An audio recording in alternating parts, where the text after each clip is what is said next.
kick things off, Coach, if we'll just get an opening statement from you first on getting to Atlanta, how bowl week preparations have gone for you guys so far. Well, it's been first class from the time we got off the plane. It is a great deal to be here. Guys are excited. We got here late Christmas night, and then yesterday we were able to do a little bit of light practice over at the Dome. Practice twice over at Georgia State today, tomorrow, and then we'll be back over to the Dome.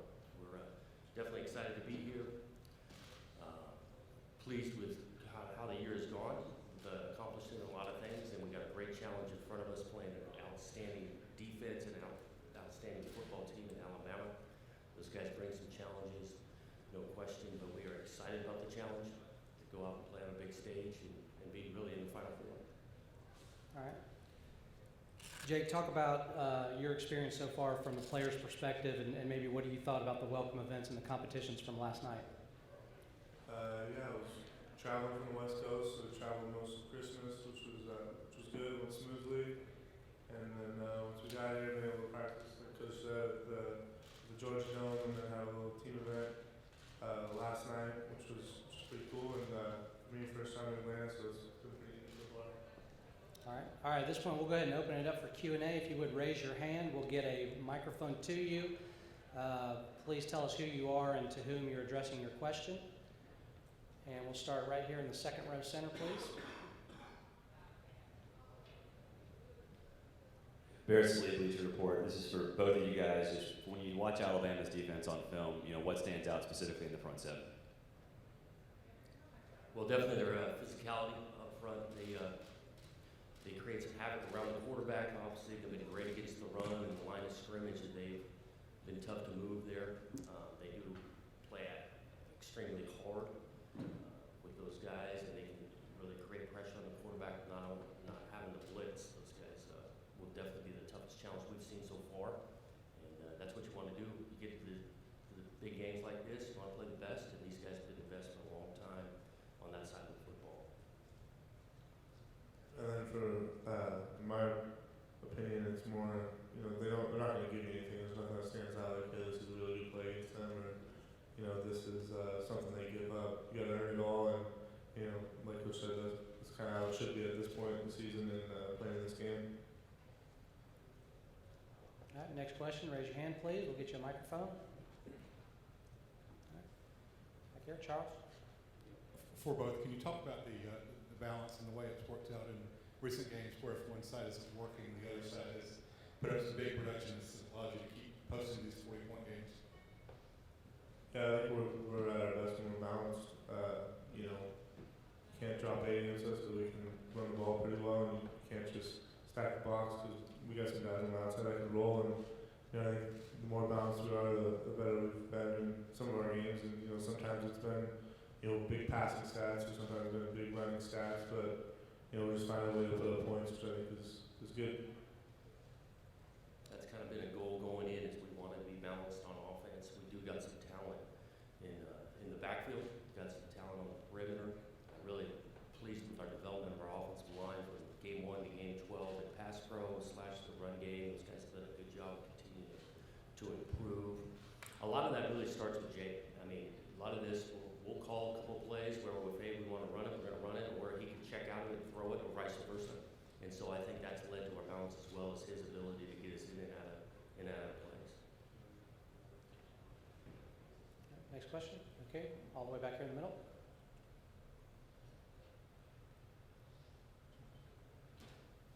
This is mainly for Coach. Alabama's defense has, I think, about a dozen defensive touchdowns this year. Is there anything that you can do to kind of guard against that, or is that something you have to make players aware of going into a game like this? Oh, our players are definitely aware of it. I mean, they're watching the tape. They've seen all the highlights and things. We've been great with the football all year, too. We're pretty proud of where we're at turnover ratio-wise, and obviously that comes from our defense getting some turnovers, but we've been good with taking care of the football. We emphasize it all year round, and so we're not putting any type of additive emphasis on it. We know that that's a huge part of winning football games, is taking care of the ball, and we're going to need to do that against these guys to give us the best chance. Where are we going? Anything in the back, guys? Back here, where are we going? Okay, over here on the left. Michelle, right here.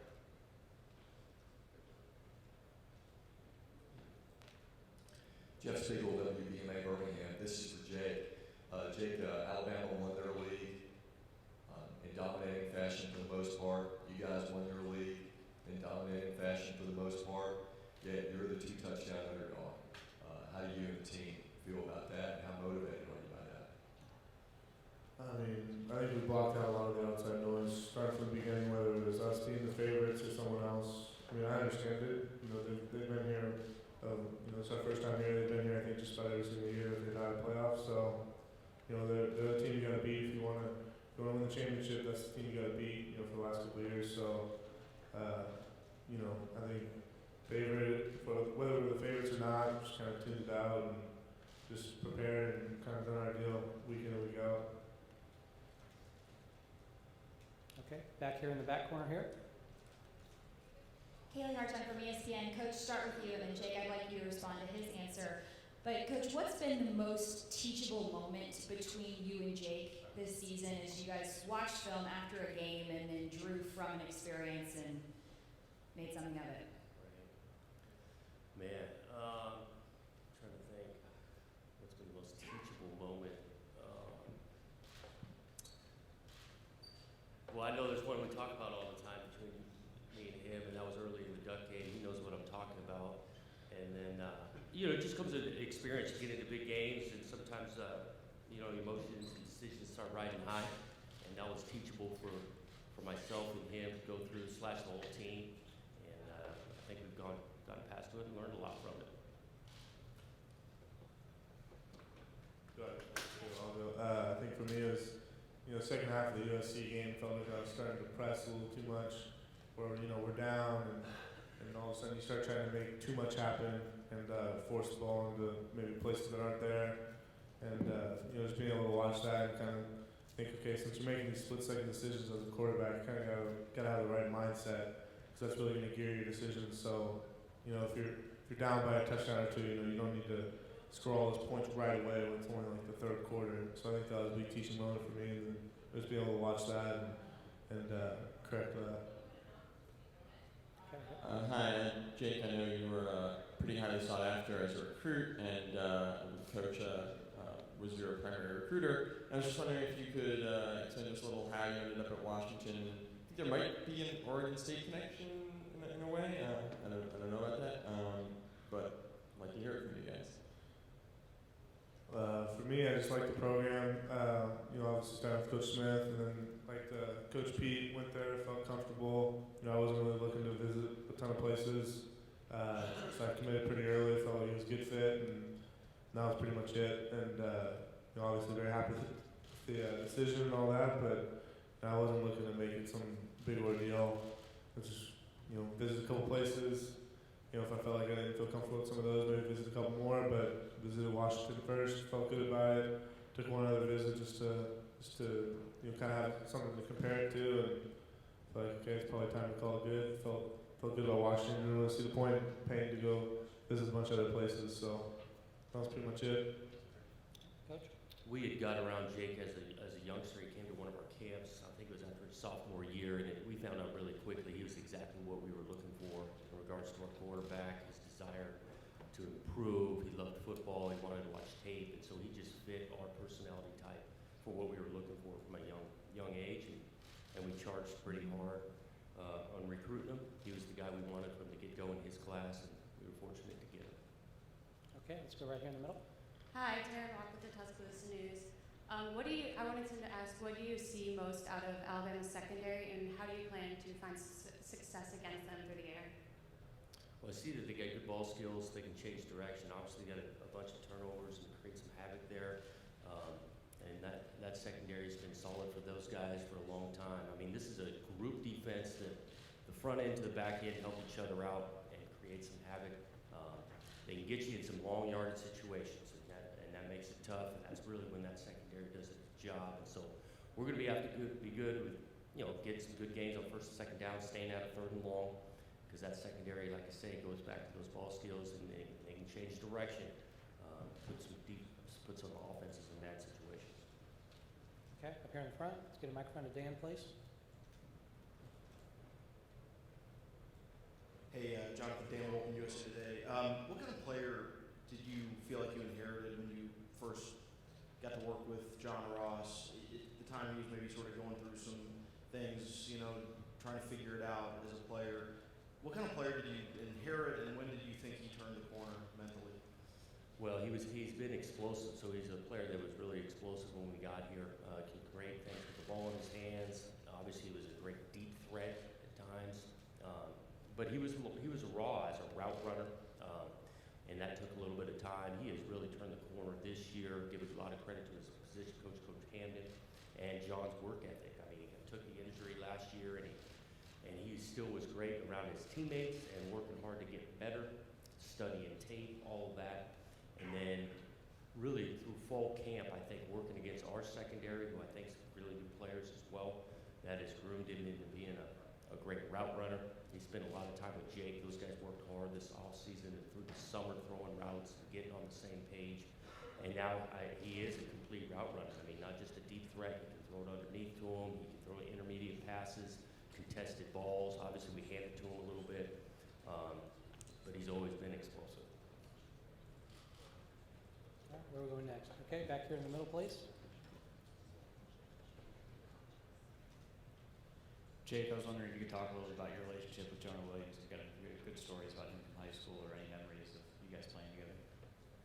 Yeah, so I only played 1 year with Jonah, but obviously a great player. He transferred to our school from Davis High School, another Sacramento area school. Parents just moved into town, and our coach just got an email saying he's going to be there. And we had that happen a decent amount, so we didn't really think of it. And then he showed up. Obviously, it was pretty big, but at the time it was pretty raw. I think he benefited a lot too from being able to work with our offensive line coach in high school. It was pretty advanced for a high school coach, and I think something that stood out was just how hard he worked, and how much desire he had to really get good in a short amount of time. And obviously he had the frame and some of those things you just got to be born with. But the guy worked really hard, and obviously he's doing a great job at Alabama. And someone that I've kept in contact with, even before we thought we were going to play each other, and it was a good friendship. All right, do we have another one over here? Charles? Following up on the offensive balance question, maybe you guys can use the Colorado game as an example, but I don't know, do defenses play you guys honest despite the balance you've shown? Was that an example where they were trying to stop the pass and then you just took what was given? Some of that, yeah. They came in and we're going to play some coverage, especially, John creates some double teams out there, and so if you're going to double team a receiver, you get a little lighter in the run game. As that game went on, felt like we were owning the line of scrimmage, and we were going to keep on feeding those backs because we were getting some push up front and things. So that particular game, they came in with a plan to give some help to John for sure, and that made the numbers in the box good for us. And then as the game continued, the line of scrimmage, we felt like we were winning, and we were getting positive yards running the ball, and we were sticking with it. Okay, right here, third row, please. Just want to get a reaction from both you guys on this. The reputation that Coach Peterson has for running trick plays, and how that kind of gets everybody in the offense involved because they may be able to make a play. Yeah, we go into each game carrying a few trick plays. We don't always call them. I think we've ended up calling more of them the last half of the year here, and they've gotten some more attention. But Coach Pete has always had some in his pocket going into games. I think it's fun when guys do get involved. I think sometimes it's tough. Like we'll carry these trick plays, don't call them, and maybe don't call them for a month. I think the one time we called the double pass with Dante, he was surprised we didn't call it because we had carried it for like a month. I think it's fun. I think that at the same time, you got to see some on tape that the defense is showing that you think the thing has a chance before you call it, and it brings some uniqueness to the offense for sure. All right, time for a couple more. Where are we going next? All right, let's go over here on the far left, please. Norman Dell, WTUI News 4 Dothan. Coach, how do you feel Jake has improved from season start to season end? I think he's improved a bunch. Just like some of the situations he said he's learned from, he's improved a bunch. Again, we continue to put more and more on his plate in regards to changing plays or options at the line of scrimmage to do that. He can handle that and probably more than we've given him. I think his decision making from the get-go has been outstanding. I look at his improvement in the red zone accuracy and decisions down there because we give him a bunch of ways to do different things down there, and he's been great with it. I think a lot of that goes back to his work ethic, the way he prepares and studies the plan / the opponent. I haven't been around anyone better. Okay, back here. Jonathan, apologies if this was asked earlier. What are you guys doing this week for your sleep schedule? It feels like 5 a.m. to all these players. I'm guessing they're not usually up this early. Are you guys, sometimes NBA teams bring sleep doctors? Do you guys talk about this? Or No. is everyone just napping when they can? Yeah, we really did a big emphasis on it. We got here late Christmas night, adjusted the schedule. We usually practice even earlier than we're doing here, and so we're getting adjusted to the time change through the week, and we'll be ready to play. All right, okay, back up here in row 3, please. This is for Jake. Jake, can you talk about how the game is, it seems to have come easy for you. I mean, I think your first high school game, you threw 10 touchdown passes or some crazy number like that. And now you're a sophomore making a lot of plays. Can you talk about how the game seems to be pretty easy for you? I mean, I think the way it feels like that, or why it might seem like that, is because we go through some practices before we get to the games, and there's definitely some struggling that happens in practice. And I think I've been able to correct those mistakes in practice without having to make a ton of them in the games. So I think that's a big thing, just how we practice. When I first came for spring ball, if you watched, you wouldn't think I was going to be a starting quarterback as a true freshman or anything like that. We were going into Billy secondary, and I didn't really know that at the time. So I remember thinking this is pretty hard, but you just got to keep sticking through it, and just learn from your mistakes. Don't make the same mistake twice, and just keep learning and keep improving. All right, last question, Marty. Good morning, gentlemen. Marty Smith from ESPN. Tremendous year. Congratulations for being here. Win your league, make the college football playoff. Jake was a Heisman candidate for much of the year. So what's left to show America this week? Coach? Well, obviously there's the opportunity to play 2 more games and win 2 more games. There's nothing really else to come and show or compete for. I mean, it's all about finding a way to win a game. And so if that game's 6-3 or 38-35, whatever we got to do to find a way to win this game and then get an opportunity at the next game. There's nothing individually we're out there hunting for outside of finding a way to score 1 more point come Saturday. I think for me personally, this is what I think one of the best defenses that we face. I think we have a good defense that we go against every day in practice, and I think Alabama has great defense. So for me personally, it's just opportunity to go against a really good defense. It's obviously very talented. Won a lot of awards all over the place for a lot of their players. I think they got I'm sure they got a lot of All-Americans, very highly recruited guys too. So for me, it's just an opportunity to go against what I think is some of the best players and one of the best teams that has kind of ran college football for a while. So it's a great opportunity, and looking forward to it. All right, thanks, gentlemen.